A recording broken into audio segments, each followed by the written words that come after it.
अंतर्गत रतनलाल चौधरी के जे गुम थયેલા યુવકના પિતા છે તેને ગોંડલના પૂર્વ ધારાસભ્ય જયરાજસિંહ સામે આક્ષેપો કરતી એક અરજી જે છે તે અરજી ગોંડલ પોલીસ મથકે આપી હતી અને ત્યારબાદ આખો આ વિવાદ એ સામે આવ્યો હતો। આખો આ મામલો જ્યારે સામે આવ્યો તે દરમિયાન ગોંડલના પૂર્વ ધારાસભ્ય જયરાજસિંહ જાડેજાએ સોશિયલ મીડિયાના માધ્યમથી અને મીડિયાના માધ્યમથી એક સીસીટીવી ફૂટેજ એ તમામ લોકોને આપ્યા હતા કે જેના અંતર્ગત એ યુવક એ ત્યાંથી નીકળતો હતો તેવા દ્રશ્યો સામે આવ્યા હતા। પુત્ર ગણેશ ગોંડલ બાદ પિતા જયરાજસિંહનો આ વિવાદ સામે આવ્યો છે। ગોંડલના ધારાસભ્ય જયરાજસિંહ જાડેજાને લઈને આખો આ વિવાદ સામે આવ્યો છે। જયરાજસિંહ જાડેજાને લઈને જ્યારે આ વિવાદ સામે આવ્યો છે જેને લઈને અત્યારે આ સમાચાર સામે આવ્યા છે। ગોંડલમાં ખાતે જયરાજસિંહના બંગલે ગયા બાદ યુવક ગુમ થયો હોવાના યુવકના પિતા રતનલાલ જાટની જે છે તે ફરિયાદની અંદર ઉલ્લેખ કરવામાં આવ્યો છે। પોલીસે ફરિયાદ ન લેતા મૃતક યુવકના પિતા જે છે તે તમામ લોકોની એટલે કે સાથે અમદાવાદ હાઈકોર્ટ ખાતે પણ આવ્યા હતા। જો કે આખી આ ઘટના અંતર્ગત તરઘડિયા બ્રિજ નજીકથી યુવકની હિટ એન્ડ રનની ઘટના અંતર્ગત પોલીસે એક નોંધ કરી છે કે જેમાં 4 તારીખની રાત્રે 3 વાગ્યાના અરસાની અંદર આ મૃતક યુવક કે જે ગોંડલથી ગુમ થયો હતો તેની મૃતદેહ જે છે તે મળી આવ્યો હોવાની વાત જે છે તે સામે આવી હતી। કુવાડવા પાસે વાહને અડફેટ લેતા યુવકનું મોત થયાની જાણકારી જે છે તે રાજકોટ પોલીસના ચોપડે નોંધાયેલી છે અને એ જ નોંધ રાજકોટ સિવિલ હોસ્પિટલ ખાતે પણ નોંધાયેલી છે। ગોંડલમાં પાવભાજીના ધંધાર્થીનો પુત્ર ગુમ થયા હોવાના ગંભીર આક્ષેપો એ ગોંડલના પૂર્વ ધારાસભ્ય જયરાજસિંહ જાડેજાની સામે લાગ્યા હતા।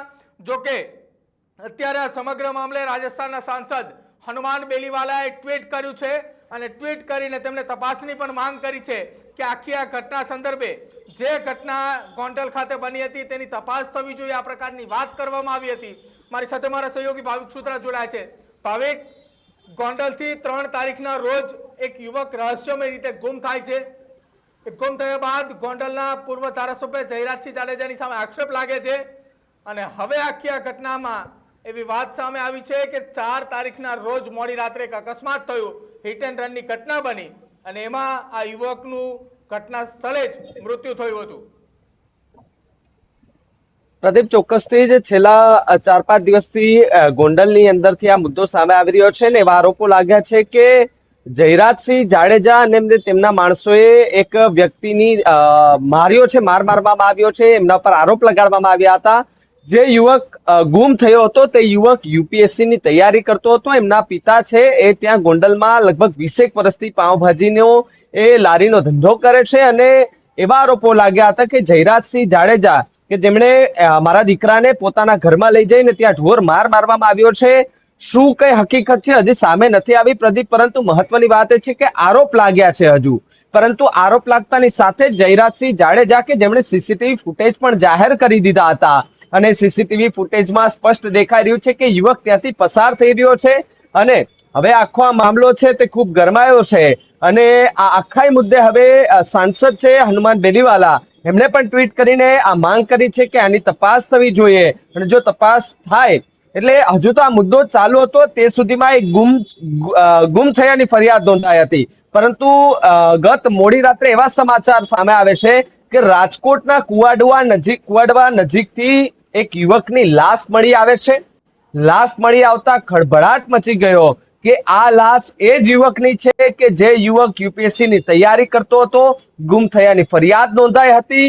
હવે તપાસ એ થઈ રહી છે અને એમના પિતા છે તેમને પણ આ ડેડ બોડી છે તેમને ત્યાં લઈ જવામાં આવ્યા હતા અને પૂછવામાં આવ્યું હતું કે આ જ તમારો દીકરો છે કે કેમ। હજુ સુધી ત્યાંથી વધુ વિગતો સામે નથી આવી, પરંતુ પ્રદીપ, એ લાશ મળી છે ત્યારથી જ ખૂબ સવાલો થઈ રહ્યા છે કે શું આ એ જ લાશ છે કે જે યુવક યુપીએસસી ની તૈયારી કરતો હતો અને ગુમ થયાની ફરિયાદ નોંધવામાં આવી હતી કે ભાઈ ગોંડલથી ગુમ થયો અને લાશ રાજકોટમાં મળી, તો સવાલો એ ઉભા થયા કે હિટ એન્ડ રનની ઘટના અત્યારે સામે આવી રહી છે। તપાસ એવી થઈ રહી છે કે આ હિટ એન્ડ રનની ઘટના છે અને આ અત્યારે તપાસમાં સામે આવી રહ્યું છે પ્રદીપ। ભાવિક, આખી ઘટના એ સમજવી છે કે 3 તારીખના રોજ મોડી સાંજના આસપાસ યુવક ગુમ થયો। 4 તારીખે દિવસ દરમિયાન તપાસ કરી તેના પિતાએ અને ત્યારબાદ 5 તારીખે પોલીસ ફરિયાદ પણ કરી। લગભગ 4 દિવસ બાદ આ યુવકનો મૃતદેહ એ રાજકોટ સિવિલ હોસ્પિટલના કોલ્ડ સ્ટોરેજની અંદર હોવાની વાત જે છે તે સામે આવી હતી। યુવકના પિતા આખી જે આક્ષેપ કરી રહ્યા હતા તે આક્ષેપની તપાસ નહોતી થઈ એવી વાતચીત પણ તેઓ કરી રહ્યા હતા. જો કે હવે આખી આ ઘટનાની અંદર ભાવિક આપની પાસે આવું, પહેલા આ મૃતક યુવક જે રાજકુમાર चौधरी છે, जाट છે, તેના પિતા रतनलाल जाटे શું કહ્યું એ પણ એકવાર સાંભળી લઈએ. मेरा नाम रतनलाल जाट है और काफी टाइम से 30 वर्षों से मैं गोंडल में धंधा कर रहा हूँ. कभी मुझे ऐसा नहीं लगा कि मेरे किसी से कोई दुश्मनी कभी मैंने महसूस ही नहीं की. और मैं कोई राजनीतिक आदमी नहीं हूँ. मुझे यहाँ क्या चूटनी लड़नी है, मेरे को क्या राजनीति में जाना है. मैं तो धंधा करने के लिए बाहर निकला था. और उस दिन जो भी हुआ था वो मैंने पहले दिन से ही मतलब वो FIR भी कर रखी है, बोले फरियाद भी की, सब कुछ की. 3-4 दिन कोई भी मतलब पुलिस ने इधर उधर गोल गोल घुमाया मेरे को और मतलब कुछ भी समझ में नहीं आया मेरे को. और अब मेरा बच्चा मेरे को मरा हुआ बता रहे हैं. अब मेरी हालत ही इतनी नहीं कि मैं ज्यादा कुछ बोल सकूं. लेकिन मैं माननीय गृह मंत्रालय या गृह मंत्री जी से और मोदी साहब से ये कहना चाहता हूँ मेरे साथ निष्पक्ष जांच हो, मेरे बच्चे की निष्पक्ष जांच हो और मुझे मतलब न्याय मिले. बस यही चाहता हूँ और कुछ नहीं है. बच्चे के जो दोषी है उनको सजा मिले, अगर कोई दोषी है तो पहले जांच में जो भी है. क्या वारदात क्या हुई थी? वारदात हुई थी वो तो आप सब वो झगड़ा हुआ था सर. वो तो सब मैं पहले दिन से ही बता रहा हूँ कि झगड़ा हुआ था. रोड पे चलते हुए को बुला करके अंदर एक मकान में मारपीट करी थी क्या. तो मेरा बचाव हो सकता है कि वो डिप्रेशन में आ गया और रात को उसी हिसाब से निकल गया वो बाहर क्या. वो मेरे को उसकी जांच करनी है, पता करना है कि आखिर मेरे बच्चे के साथ क्या हुआ. कौन से घर में मारा गया था? वो घर तो उन्हीं का था सर, भूतपूर्व धारासभ्य जयराज सिंह जी का. बाकी मैं कोई मेरा उनसे कोई लेना देना नहीं है. मैं मेरे को कोई ऐसे कोई पॉलिटिकल लड़ाई लड़नी है कि भाई उनसे मैं कोई द्वंद्वी हूँ. मैं तो बाहर का ही हूँ, बाहर से है और बाहर ही जाने वाला हूँ. फोरेंसिक रिपोर्ट हुई? हाँ, फोरेंसिक और स्पेशल रिपोर्ट में जो आएगा उसका. બિલકુલ ભાવિક, તો આ એ મૃતક યુવકના પિતા હતા જેને આખી વાત કહી. તેને ગંભીર આક્ષેપો પણ પૂર્વ ધારાસભ્ય ઉપર લગાવ્યા છે. જો કે આખી આ ઘટના સંદર્ભે પૂર્વ ધારાસભ્યએ તો લગભગ 4 થી 5 દિવસ પૂર્વે જ ભાવિક એક CCTV સોશિયલ મીડિયાની અંદર અને તમામ મીડિયા લોકોને આપ્યા હતા કે આ વ્યક્તિ, આ યુવક જે ગુમ થયો છે એ યુવક મારા બંગલાની અંદર તો આવ્યો જ નથી. ભાવિક, ચોક્કસથી પ્રદીપ, જ્યારથી આ ઘટના બની એટલે 3 તારીખથી લઈને આજે 10 તારીખનો આપણે સરસાઈથી જોઈએ તો ગુમ થયા ત્યારથી જે આરોપ લાગ્યા ત્યારથી જયરાજસિંહ જાડેજાએ CCTV ફૂટેજ જે નીચે દ્રશ્યોમાં જોઈ શકો છો કે એમની ઘરની બહાર કે ત્યાંથી પણ એવું સાબિત થઈ રહ્યું છે કે છોકરો ત્યાંથી નીકળ્યો છે પરંતુ એની સાથે કઈ ઘટના નથી બની એવું સાબિત કરવા માટે જયરાજસિંહ જાડેજાએ એક CCTV ફૂટેજ પણ જાહેર કર્યા છે. અને CCTV ફૂટેજ જાહેર થતા પણ એક નવો એંગલ આવ્યો છે કે તો શું જે આરોપો લાગ્યા છે ખોટા આરોપો લગાડવામાં આવી રહ્યા છે જયરાજસિંહ જાડેજા અને ગણેશ ગોંડલ ઉપર. કારણ કે આની પહેલા જોયું હતું કે ભાઈ 3 તારીખથી સતત એમના ઉપર આરોપો લાગી રહ્યા છે. પૂર્વ ધારાસભ્ય કે જેમના પર મારવાનો આરોપ લાગ્યો છે અને સતત જે મૃતક જે યુવાન છે એમના પિતા સતત 3 તારીખથી આજ દિન સુધી એવા જ આરોપો લગાવી રહ્યા છે કે ભાઈ ધારાસભ્યના બંગલામાં મારા દીકરાને મારવામાં આવ્યો છે અને ત્યાં જ આખી ઘટના બની છે. વારદાત ત્યાં જ થઈ છે. જ્યારે મીડિયા સમક્ષ વાત કરતા હતા ત્યારે રોતા પણ એવું જ કહ્યું છે. પરંતુ કોઈ હવે ખુલ્લીને સામે નથી આવ્યો એવું કે ભાઈ જયરાજસિંહ જાડેજાના ઘરમાં અને જયરાજસિંહ જાડેજા અને ગણેશ ગોંડલના મળતિયાઓએ એમને માર્યો છે એવું કોઈ રીતે સાબિત હજુ સુધી થયું નથી. હવે પોલીસ તપાસ થાય, ફોરેન્સિક રિપોર્ટ આવે, એમાં શું બહાર આવે એમાં પ્રદીપ ખબર પડે કે આગળ શું થયું હતું એટલા દિવસોમાં. ભાવિક, 3 તારીખના સાંજે ગુમ થયો, 4 તારીખે મોડી રાત્રે હિટ એન્ડ રનની ઘટના બની. રાજકોટ પોલીસના ચોપડે નોંધ પણ લોખાઈ કે કુવાડવા પાસે એક વાહનના અડફટે આ યુવકનું રહસ્યમય મોત થયું છે. મતલબ હિટ એન્ડ રનની ઘટનાની અંદર આ યુવકનું મોત થયું છે. 4 તારીખથી લઈને લગભગ એ 9 તારીખના મોડી સાંજ સુધી અથવા 8 તારીખ એ 3 થી 4 દિવસ સુધી એ સિવિલ હોસ્પિટલની અંદર એ ડેડ બોડી જે મૃતદેહ હતો એ ગુમનામ હતો. પરંતુ એ ગોંડલ પોલીસની તપાસ, રાજકોટ ગ્રામ્ય પોલીસની તપાસની અંદર એવું ખ્યાલ આવ્યું કે આ મૃતદેહ જે છે એ અન્ય કોઈ વ્યક્તિનો નહીં પરંતુ ગોંડલથી ગુમ થયેલા યુવક એ રાજકુમાર જાટનો છે કે જે UPSCની તૈયારી કરતો હતો અને ગુમ થયો છે, કે જેના પિતાએ ફરિયાદ નોંધાવી છે, અરજી કરી છે કે એનો દીકરો 3 તારીખથી ગુમ થયેલો છે. ભાવિક, પ્રદીપ, ચોક્કસથી 3 તારીખે ગુમ થયો ને 4 તારીખે લગભગ મોડી સાંજે ફરિયાદ નોંધાઈ અને ફરિયાદ નોંધાતાની સાથે જ પોલીસે પણ તજવીજ હાથ ધરી હતી ને તપાસ હાથ ધરી હતી. જે આરોપો લાગ્યા હતા એ આરોપો મુજબ ત્યાં આખી ઘટનાને લઈને પોલીસ પણ તપાસ કરી રહી હતી ને તે દરમિયાન તપાસ દરમિયાન ગત મોડી રાત્રે સમાચાર મળે છે કે ભાઈ હિટ એન્ડ રનમાં એની લાશ મળી ગઈ છે અને લાશ મળતાની સાથે જ ખળભળાટ મચી ગયો અને જે યુવાન ગુમ થયો હતો તેની લાશ હોવાનો ખુલાસો થયો. એમના પિતાને પણ ત્યાં બોલાવવામાં આવ્યા છે. અત્યારે કદાચ ગોંડલ એમની ડેડ બોડી છે જે યુવકની ત્યાં લઈ જવામાં આવી છે. ત્યાં પૂછપરછ પણ થઈ રહી છે કે ભાઈ આ કોણ છે, આ કોની ડેડ બોડી છે. હવે ફોરેન્સિક રિપોર્ટ સામે આવે અને જો ફોરેન્સિક રિપોર્ટની અંદર કઈ બહાર આવે તો સાબિત થાય કે ભાઈ આને મારવાથી એમનું મૃત થયું છે કે પછી હિટ એન્ડ રન થી મોત થયું છે. એ સવાલો ખૂબ ઘેરાયા છે. એમના જવાબો હજુ સુધી પોલીસ પાસે પણ નથી, પ્રશાસન પાસે પણ નથી.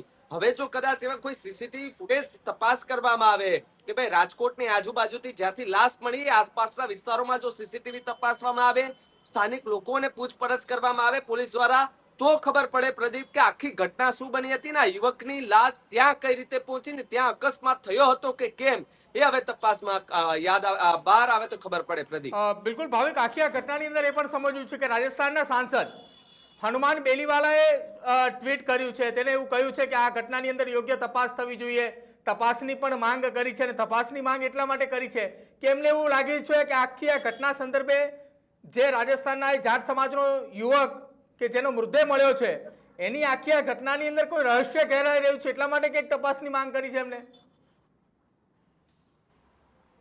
ચોક્કસથી જ પ્રદીપ, આ મુદ્દો છે તે હવે ગુજરાત નહીં પરંતુ એ રાજસ્થાન સુધી પહોંચ્યો છે. કારણ કે જે પરિવાર સાથે ઘટના બની છે, પરિવાર મૂળ રાજસ્થાનનો છે, જાટ પરિવાર છે, ચૌધરી છે, અને એમના યુવાનનું મોત થતા જ સાંસદ હનુમાન બેનીવાલા છે એમણે ટ્વીટ કર્યું છે અને એમાં લખ્યું છે કે ભાઈ આની તપાસ થવી જોઈએ અને જે આરોપો લાગ્યા છે આરોપ પર પણ તપાસ થવી જોઈએ. પૂર્વ ધારાસભ્ય હોય કે પછી કોઈ પણ હોય એમની પર એ તપાસ થવી જોઈએ. એક એવી આખો એક લેખ મૂક્યો છે અને આ આખો મુદ્દો હવે ગુજરાત પૂરતો નથી રહ્યો, એનો કનેક્શન સીધું જ રાજસ્થાન સુધી પહોંચ્યું છે. એટલે પ્રદીપ, હવે આ મુદ્દે વ્યવસ્થિત તપાસ થાય, પોલીસ તપાસ થાય અને આ આખો મુદ્દો છે તેમાં જો કઈ નવો વળાંક આવે તો એ રાજસ્થાનના જે સાંસદ છે તેમણે ટ્વીટ કર્યું ત્યારથી પણ ખળભળાટ મચ્યો છે કે ભાઈ અત્યાર સુધી આપણે 3 તારીખથી લઈને 9 તારીખ સુધી એટલે કે ગઈકાલ સુધી આપણે ગુજરાત પૂરતી ચર્ચાઓ કરી રહ્યા હતા, પરંતુ આજે જે ડેટ મોડી મળી તો હવે સીધો મુદ્દો રાજસ્થાનથી ગુજરાતનો કનેક્શન થઈ ગયું છે.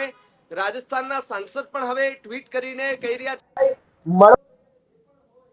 એમને સજા થવી જોઈએ તેવું ટ્વીટ કર્યું છે એમણે. બિલકુલ ભાવિક, એક સૌથી પહેલા આપણે જે દર્શકો જે જોઈ રહ્યા છે તેમને હનુમાન બેલીવાલા કે જે રાજસ્થાનના સાંસદ છે કે જેમને સોશિયલ મીડિયાના માધ્યમથી આ તપાસની માંગ કરી છે, ટ્વીટ કર્યું છે.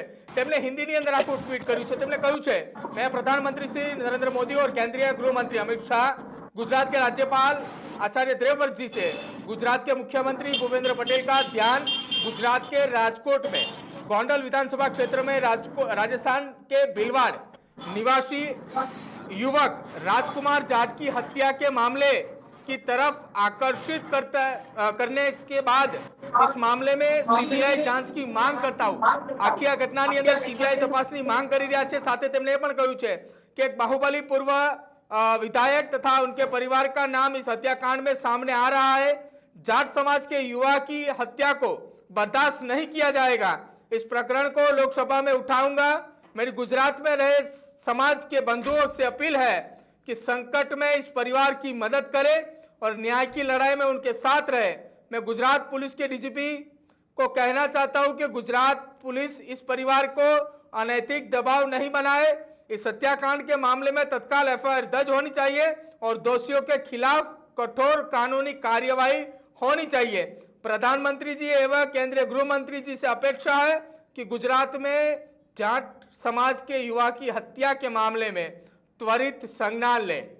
હવે આખી આ ઘટનાની અંદર જે રાજસ્થાનના સાંસદ છે હનુમાન બેલીવાલાએ એમને જે વડાપ્રધાન નરેન્દ્ર મોદી અને સાથે જ કેન્દ્રીય ગૃહમંત્રી, ગુજરાતના રાજ્યપાલ અને મુખ્યમંત્રીને જે વિનંતી કરી છે, તેમને જે રજૂઆત કરી છે કે આખી આ ઘટનાની અંદર ગુજરાતના રાજકોટ સ્થિત એ ગોંડલની અંદર બનેલી એ ઘટના સંદર્ભે સીબીઆઈ તપાસની માંગ પણ કરી છે અને સાથે તેમણે એ પણ કહ્યું છે કે આખી આ ઘટનાની અંદર ત્વરિત પગલાં લે. એ ત્વરિત પગલાં લે કે જેના કારણે આખા કેસની અંદર ન્યાયિક તપાસ થાય, એ માંગ તેમના દ્વારા કરવામાં આવી છે. અને સાથે તેમણે આખી આ ઘટના સંદર્ભે ગુજરાતના ડીજીપી વિકાસ સહાયને તેમણે એ પણ વિનંતી કરી છે કે આખી આ ઘટનાની અંદર પરિવારની ફરિયાદ નોંધવામાં આવે, યોગ્ય ન્યાયિક તપાસ કરવામાં આવે. આ પ્રકારની વાત એ તેમના દ્વારા કરવામાં આવી છે. અને સાથે જ જે યુવકની વાત કરવામાં આવી રહી છે કે જે યુવક 3 માર્ચના રોજ ગુમ થયો હતો અને રાજકોટ પોલીસના ચોપડે અને રાજકોટ સિવિલ હોસ્પિટલના ચોપડે એવી ફરિયાદ, એવી રજૂઆત લખવામાં આવી છે કે આ યુવકનું 4 માર્ચના રોજ મોડી રાત્રે 3 વાગ્યાની અરસાની અંદર હિટ એન્ડ રનની ઘટનામાં મૃત્યુ થયું હતું. જો કે હવે આખી આ ઘટનાની અંદર રાજસ્થાનથી જાટ સમુદાયના સાંસદ હનુમાન બેલીવાલાનું આ સ્ટેટમેન્ટ જે સોશિયલ મીડિયાની અંદર આવ્યું છે, સાથે જ આ નિવેદન આવતાની સાથે જ અત્યારે ગુજરાતની અંદર રાજ્યના ડીજીપી વિકાસ સહાય સહિતના અધિકારીઓ આ ઘટનાને તપાસ માટે હાલ તો જોઈ રહ્યા છે. જોકે રાજકોટ પોલીસે આખી આ ઘટના સંદર્ભે ફરિયાદ દાખલ કરી અને તપાસનો ધમધમાટ તો શરૂ કર્યો છે.